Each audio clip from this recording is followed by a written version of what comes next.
Welcome to Blood in the Snow Radio, where we give you the latest news and interviews with the best in Canadian genre cinema. Here are your hosts, Robert Bellamy and Festival Director Kelly Michael Stewart.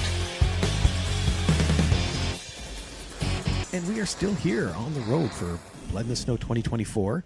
And what I'd like to do, I get you to introduce yourself, the title of your project, and a rough synopsis. Sure. I'm Andrew Ellinas. I'm here with a short called Night Lab. It's basically a short creature feature, thriller horror. Takes place in a lab at night in the mid-90s.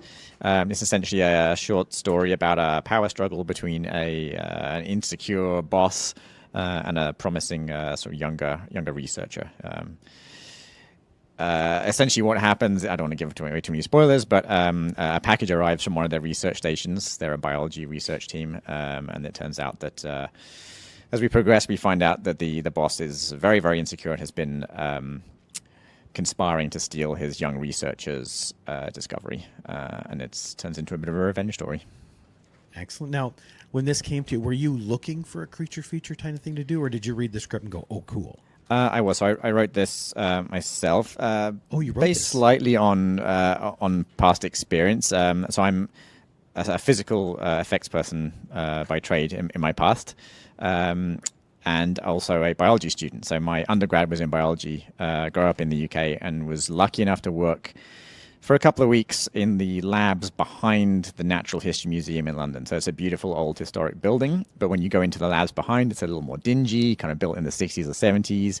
And no one I worked with was like this character, but there are some big egos in science, and the story came from there. It had very moody lighting in that place already, so that's where it kind of the germ of the idea came from. Not a lot of renovations going on back there.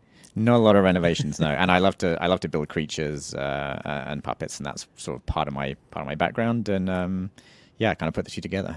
So that takes care of my next question: is who built the creatures? But now we know.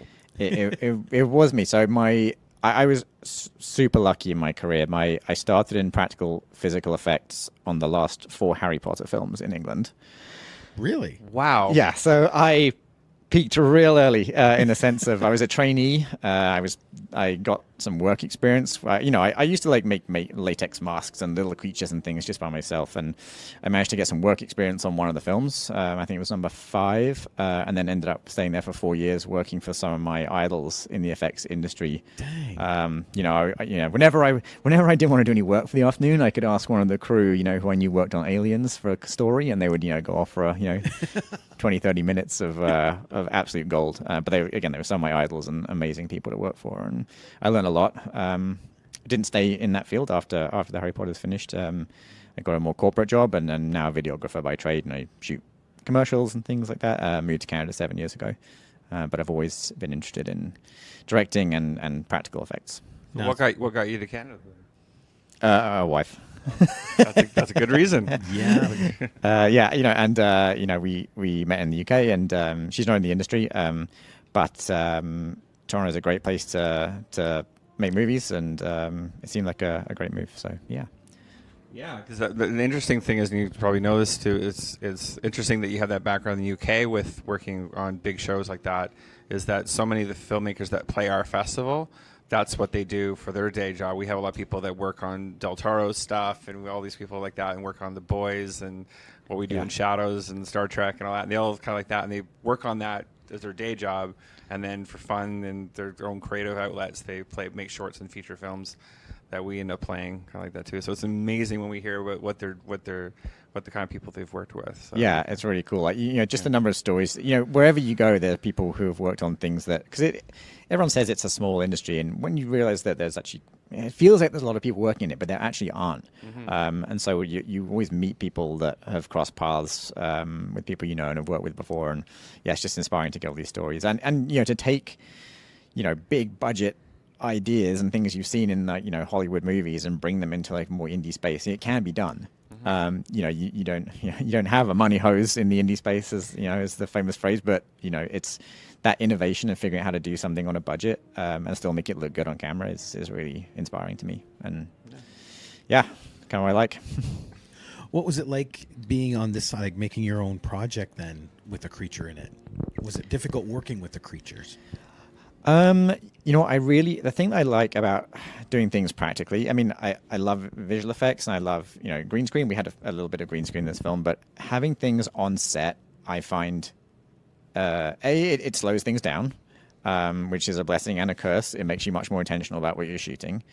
But it also really inspires people on the set at the time. We got to the creature on, I think, the afternoon of day 2, when everybody was, starting to flag a little bit, everyone gets tired. But then as soon as you have something real on set for the actors to interact with, like the energy of the crew just goes up as well, because you see it on the monitor, in front of you, and those are the images that are going to be on the screen at the end. You can see it right there on the set. You're not waiting till later to see it.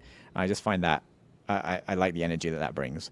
And again, yes, so there were a couple of challenges with the creature because it was an animatronic puppet, wire and rod controlled. The wire and rods were only about, I'd say maybe a meter long, which meant I had to sit in some of the shots with the creature puppeteering it. So we chose to do those locked off and then get a blank plate, and I had to cut myself out of the shots in post. So there was a bit of masking to do in the end. But I was lucky enough that I had a long time to prep this project, so I could storyboard all of the kind of creature shots and make sure that we got blank plates when we needed them. And I worked very closely with our amazing DP Peter Schnob, very experienced director of photography, and we sat down and looked at the storyboards together, and we knew every shot there had to be an effect shot, so we'd get a clean plate of everything. So we pre-planned all of that. Excellent. Yeah. And was it hard to translate the script to actually film? I wouldn't say hard to translate. The cast that we had, again, were amazing. We had Lee Lawson, who's been in so many shorts and is a director and first AC in her own right. She knows everything about filmmaking, so she is someone who is great to have on set. And David McInnes, who's a amazing working actor. The two of them got it really quickly and sort of figured out the dynamic between the two of them in rehearsals. I think having the creature on set and having a creature as almost like a third character in this film. That's how we treated it. We treated the creature as a third character, and all it was there to do was to amp up the relationship between the two of them. That's what I quite like about genre and horror films in general. Is like if you take the horror out, like the story should, in my view, should still work. So really, it was a story about these two co-workers and their toxic relationship, and all the creature was doing was just providing that extra little catalyst just to sort of tip them over the edge. And it was a fun revenge story, and Lee gets a kind of fun moment at the end. That is excellent. Have you done previous shorts before this? I've done I've always kind of been making shorts. I guess over the last sort of 10 plus years or so. I did the first one I ever did was a First World War short film. We hired a trench site, and it was full action with 8 to 10 soldiers and explosions and all that kind of thing. Something nice and simple. Something nice and simple, yeah. Again, this is when I was working in features in the UK and was able to grab some very experienced crew to come with me. And again, I look at that now, and it's I'm very still proud of it, but it's really clunky. And I see a progression. Everything I do, you learn from mistakes. So I've made a couple of shorts. I had the first exploration into genre really was a couple of years ago during the pandemic. I made a one-person short film called Crawl Space, which again was a puppet film involving a giant spider, and that premiered at Toronto Festival a couple of years ago. One of the other ones. Oh, nice. And so that was I've been making shorts my entire life. Excellent. Do you find it hard, like when you moved into Canada, though, to adjust from everything you had there to come to Canada now and kind of almost start fresh? That was actually the hardest thing, because I knew that Toronto in Canada is an amazing production city, but all of my contacts were in the UK, and it takes a long time to build that up again. And actually just getting out there and making things here and putting them into festivals and screening them online and that kind of thing, that has built my community. And it took a little longer than I expected, but these festivals and these meetups are just invaluable. And everyone I worked with on this last short I'd met at other festivals previously. And it'll be interesting to touch base with you in a year or so after being here all week doing this, kind of like that, because to see what your virtual Rolodex is like, kind of thing like that. 100%. I mean, that is one of the main reasons of being here. Just everybody is so inspiring, and watching everybody's films, there's so much crossover in what everybody enjoys. It's really inspiring. It's very cool. It's also humbling as well. Any thoughts on a feature, whether with this project or something different? I have a treatment in progress based on this short. There's no full script yet, but that's in progress. I have another horror short which is being written, and again, I have a large folder of half-finished projects which are all waiting to be pitched. I think that's the same with anybody you run into. They got like 90 stories that are almost done. Yeah, exactly. And again, this story, it wasn't built as a standalone. It was built as a standalone piece. It wasn't built as a proof of concept. But seeing how it came together, and there's a lot to expand. There's a lot to expand with it, because it is a creature that ends up with a small spoiler here, a large chrysalis. So it naturally leads on to what is next. Well, even the things leading up to it, like why are these people at odds? What's so special about what they're looking into? Like there's so much pre-story and story. 100%. Yeah, this I very much made sure this took place during one night. And there's hints at the backstory and what's been going on between the two of them beforehand. And there's a lot you could take afterwards. So yeah, there is a treatment almost done for the feature. If someone wanted to find out more about what you're doing and things coming up in the future, how do they do that? The best thing is really my Instagram, Andrew_Ellinas on Instagram.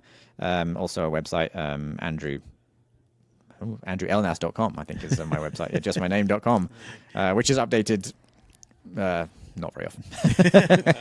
And in your defense, you don't go to that website very often. I don't go to it at all. Just to check it's still up and working. Excellent. Well, Andrew, thank you so much for being on the show, and good luck in the festival. Thank you very much. Yeah, this is a great experience, and thank you for including me.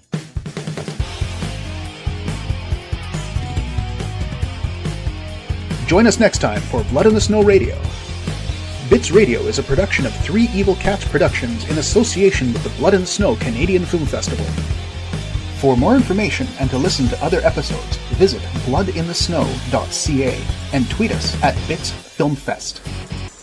Music by Jan Gorman, produced and edited by Kelly Michael Stewart. I am Eduardo Correa Lima.